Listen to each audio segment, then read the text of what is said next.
Commission లో భాగంగా ఈరోజు మమ్మల్ని పిలవడం జరిగింది. కమిషన్ అడిగిన అన్ని బాబు కమిషన్ అడిగినటువంటి అన్ని ప్రశ్నలకు కూడా సమాధానాలు చెప్పడం జరిగింది. వారికి సమాధానాలు నోటి మాటగా చెప్పడమే కాదు, అన్ని రకాల ఎవిడెన్స్లు కూడా పూర్తి స్థాయిలో అందించడం జరిగింది. నేను మీడియాతో కూడా ఒకటే కోరుతా ఉన్నా, ఎందుకంటే మేము కమిషన్ ముందు హాజరై వచ్చి ఇక్కడ నేను రాజకీయాలు మాట్లాడడమో ఇతర అంశాల జోలికి వెళ్ళను. రాజకీయాలుంటే రేపు మాట్లాడుకుందాం, క్వశ్చన్ అండ్ ఆన్సర్స్ రేపు అడగండి, అన్నిటికీ ఆన్సర్ ఇస్తా. బట్ ఈరోజు ఎందుకంటే కమిషన్ ముందు ఏం జరిగిందో మీకు కావాలి, ఎందుకంటే ఐ కెనాట్ మిస్గైడ్. లోపల ఒకటి చెప్పి బయట ఒకటి చెప్పడం అనేది తప్పవుతుంది. లోపల ఏం జరిగింది, కమిషన్ కు నేను ఏం చెప్పాననేటువంటి అంశాలు మాత్రమే మీ ముందుంచుతాను. మీకు మిగతా ఎన్ని క్వశ్చన్స్ ఉన్నా, ఎన్ని పొలిటికల్ గా కావాలన్నా రేపు మాట్లాడుకుందాం. Today I will not speak any politics. ముఖ్యంగా మొట్టమొదలు తమ్మిడిహట్టి నుంచి మేడిగడ్డకు ఎందుకు మార్చారు అనే దాని మీద చాలాసేపు డిస్కషన్ జరిగింది. దానికి నేను సవివరంగా సమాధానం చెప్పడం జరిగింది. ముఖ్యంగా కొత్తగా ఏర్పడ్డ తెలంగాణ ప్రభుత్వం తమ్మిడిహట్టి దగ్గరే దాన్ని కట్టడానికి అన్ని రకాల ప్రయత్నం చేశాము. నేను ఇరిగేషన్ మంత్రి అయినప్పుడు రివ్యూ చేసుకుంటే ప్రాణహిత చేవెళ్ల ప్రాజెక్టును 7 భాగాలు 28 ప్యాకేజీలుగా నిర్ణయించి టెండర్లు పిలిచి పనులు ప్రారంభించారు. హెడ్ దగ్గర పని స్టార్ట్ చేయకుండా తోకల దగ్గర పని స్టార్ట్ చేసిండ్రు. ఎక్కడైతే నీళ్లు డ్రా చేయాలో, ఎక్కడైతే తమ్మిడిహట్టి దగ్గర నుంచి నీళ్లు తేవాలో అక్కడి నుంచి పని ప్రారంభించకుండా ఎక్కడెక్కడో కాలువలు టన్నెలు తవ్వారు. సో నేను ఇరిగేషన్ మంత్రి అయిన తర్వాత రివ్యూ చేసి, మరి ఈ ప్రాజెక్టులో ఆల్రెడీ ఖర్చు జరిగింది కదా, దీన్ని కొనసాగించాలని అప్పటి మహారాష్ట్ర కాంగ్రెస్ ప్రభుత్వానికి మేము కన్సల్ట్ చేశాం. హసన్ మిష్రిఫ్ గారు కర్ణాటక ఇరిగేషన్ మినిస్టర్ గా ఉంటే ఆయన దగ్గరికి ప్రభుత్వం ఏర్పడ్డ నెల రోజులకే వెళ్లి, మీరు దయచేసి మాకు అనుమతి ఇవ్వండి, మేము ఇక్కడే మహారాష్ట్ర ప్రభుత్వానికి మేము కోరాం, దయచేసి మాకు అనుమతి ఇవ్వండి, మేము మా వాళ్ళు మాకంటే ముందున్న ప్రభుత్వం మరి తమ్మిడిహట్టిని నిర్ణయించుకొని ఆల్రెడీ పనులు ప్రారంభించారు, 28 ప్యాకేజీలకు టెండర్లు పిలిచారు, మమ్మల్ని ఇక్కడ కట్టుకోవడానికి అనుమతి ఇవ్వండి అని అప్పటి మహారాష్ట్ర కాంగ్రెస్ మంత్రి, నీటిపారుదల శాఖ మంత్రి హసన్ మిష్రిఫ్ గారిని కోరాం. ఆ మినిట్స్ ఆఫ్ ద మీటింగ్ కూడా కమిషన్ కి అందించాను. ఆనాడు ఇరిగేషన్ మంత్రిగా ఉన్నటువంటి మిష్రిఫ్ గారు చాలా స్పష్టంగా ఏం చెప్పిందంటే, మేము 7 ఏళ్లుగా ఇక్కడ కట్టడానికి ఒప్పుకోలేదు, మా రాష్ట్రంలో ధర్నాలు ఉద్యమాలు జరుగుతా ఉన్నాయి, మేము 152 మీటర్ల దగ్గర ఒప్పుకోలేము, ఈ విషయం మీద మా ముఖ్యమంత్రి పృథ్వీరాజ్ చౌహాన్ గారు మీ ముఖ్యమంత్రి కిరణ్ కుమార్ రెడ్డికి ఇప్పటికే లేఖ రాశారు అని ఆ లేఖ నాకు అందించారు. ఆ లేఖని ఇప్పుడు కమిషన్ దృష్టికి తీసుకుపోయాను నేను.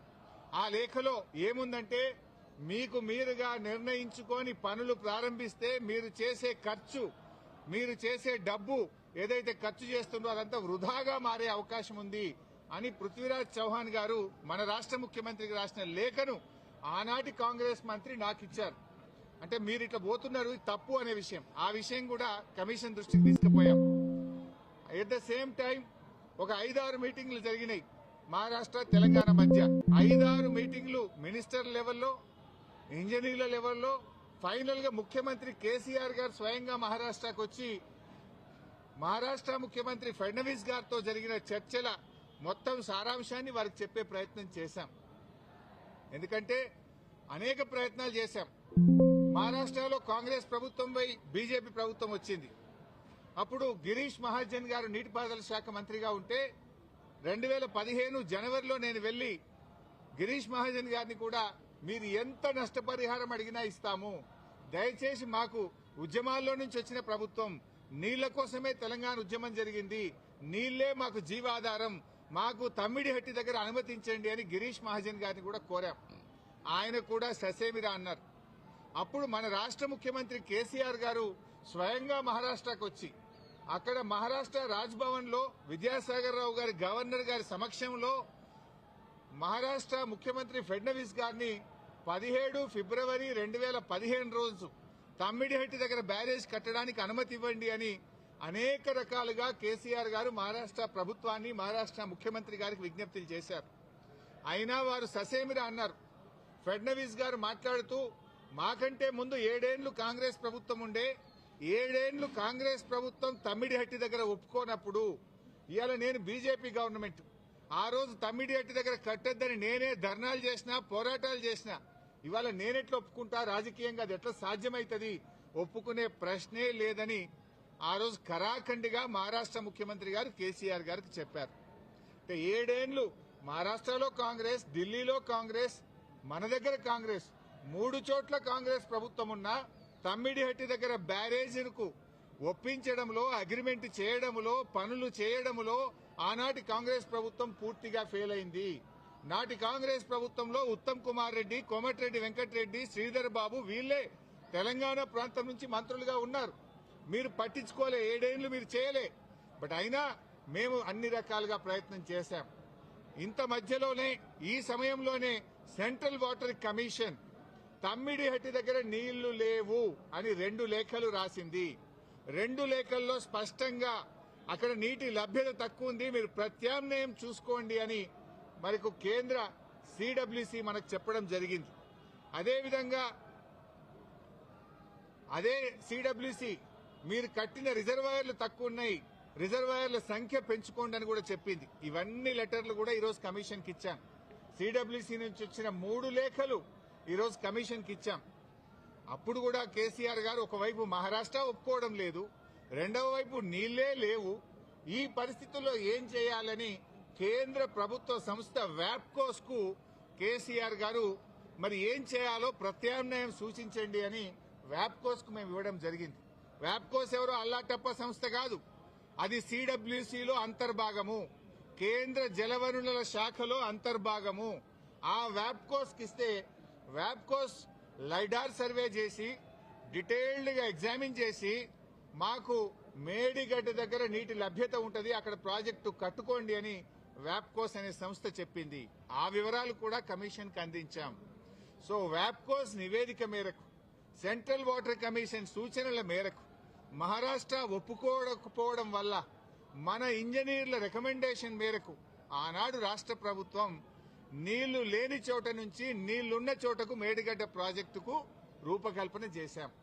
మీరు ఆనాడు నీళ్లు లేని చోట ప్రాజెక్టు ఇరికిచ్చే ప్రయత్నం చేసినారు. 7 ఏళ్లలో మహారాష్ట్రాన్ని ఒప్పించలేకపోయారు. అక్కడ వైల్డ్ లైఫ్ ప్రాజెక్టు కూడా ఉంది, చాప్రాల్ అనే వైల్డ్ లైఫ్ ప్రాజెక్టు కూడా తమ్మిడిహట్టి దగ్గర ఉంది. వైల్డ్ లైఫ్ ప్రాజెక్టుకి అనుమతి రావాలంటే 10 ఏళ్లు అవుతుంది.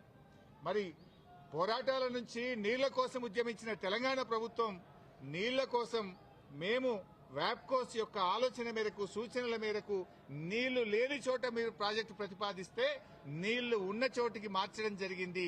ఎందుకు మార్చామనేది documents, evidences, meeting minutes, central water commission లెటర్లు, మహారాష్ట్ర ముఖ్యమంత్రి రాసిన లెటరు అన్నింటినీ కూడా కమిషన్ కు పూర్తి ఆధారాలతో సహా సమర్పించడం జరిగింది. ఎందుకు మార్చవలసి వచ్చిందో సవివరంగా చెప్పేటువంటి ప్రయత్నం మేము చేయడం జరిగింది.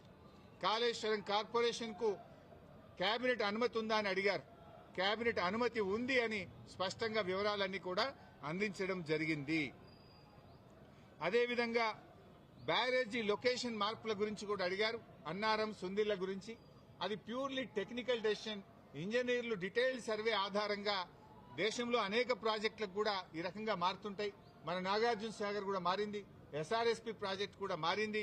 సో అది ఏదన్నా డెసిషన్ బ్యారేజ్ కొంత ముందుకు వెనకకు జరిగేది అది ఇంజనీరింగ్ డిపార్ట్మెంట్ తీసుకోవాల్సినటువంటి నిర్ణయాలు అనేటువంటి విషయాన్ని కూడా కమిషన్ గారు అడిగినప్పుడు మేము చెప్పడం జరిగింది. మొత్తంగా ఈ ప్రాజెక్టులో రిజర్వాయర్ల కెపాసిటీ ఎంత, నీటి నిల్వ సామర్థ్యం ఎంత ఉంది అని అడిగితే 141 టీఎంసీల సామర్థ్యం ఉందని చెప్పి కూడా మేము వారికి చెప్పడం జరిగింది. అదేవిధంగా కాళేశ్వరంను కొంతమంది ఇవాళ పిచ్చి పిచ్చిగా కూలేశ్వరం అని మాట్లాడుతున్నారు. మొన్ననే నేను ప్రజెంటేషన్లో కూడా సవివరంగా చెప్పాను. కాళేశ్వరంలో 100 భాగాలున్నాయి, 100 భాగాల్లో అన్ని ఇంటాక్ట్ ఉన్నాయి. లైక్ ఇప్పుడు మనం మొన్న అనుకున్నట్టుగా 3 బ్యారేజీల్లో, అదేవిధంగా కాళేశ్వరంలో 16 రిజర్వాయర్లు, 19 సబ్స్టేషన్లు, 21 పంప్ హౌస్లు, 203 కిలోమీటర్ల గ్రావిటీ టనెళ్లు, 98 కిలోమీటర్ల ప్రెషర్ మెయిన్స్, 1531 కిలోమీటర్ల గ్రావిటీ కెనాల్స్ ఇవన్నీ కూడా ఇంటాక్ట్ ఉన్నాయి. ఒకవైపు ముఖ్యమంత్రి గారు మొన్న పోయి గంధమల్లకు శంకుస్థాపన చేశారు. మరి గంధమల్లకు నీళ్లు ఎక్కడి నుంచి పోతాయి? మల్లన్న సాగర్ నుంచి పోతాయి. మల్లన్న సాగర్ ఎక్కడిది? కాళేశ్వరంలో అంతర్భాగం.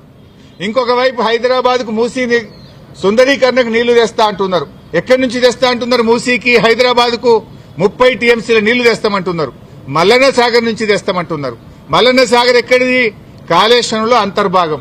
అంటే ఇంత స్పష్టంగా ఒకవైపు ప్రభుత్వమే కాళేశ్వరం మీద ఆధారపడి హైదరాబాద్ కు 30 టీఎంసీల నీళ్లు తేవడానికి టెండర్లు పిలుస్తుంది. ఇంకొక వైపు మల్లన్న సాగర్ మీద ఆధారపడ్డ గంధమల్లకు టెండర్లు పిలిచి ముఖ్యమంత్రి శంకుస్థాపన చేస్తారు. ఇంకొక వైపు కాళేశ్వరం కూలింది, కుప్పగూలింది, కాళేశ్వరం లేదు అంటారు. అంటే ఇవాళ ప్రభుత్వం డొల్లతనం పూర్తిగా బయటపడ్డది. ఎప్పటికైనా కాళేశ్వరమే తెలంగాణకు లైఫ్ లైన్, జీవధార అనేది ఇవాళ ప్రజలకు స్పష్టమైంది. కమిషన్ ముందు కూడా చాలా వివరంగా అన్ని కూడా మేము ఏది నోటి మాటగా చెప్పలే, విత్ డాక్యుమెంటరీ ఎవిడెన్స్, సాక్ష్యాధారాలతో సహా గత ప్రభుత్వంలో తీసుకున్న నిర్ణయాలు, సిడబ్ల్యూసీ రిపోర్ట్లు, వ్యాప్కోస్ రిపోర్ట్లు, కేబినెట్ నిర్ణయాలు అన్ని కూడా ఆధారాలతో సహా కమిషన్ కోరిన విధంగా మేము సబ్మిట్ చేయడం జరిగింది. See, today no questions, all political questions I will answer tomorrow in Telangana Bhavan.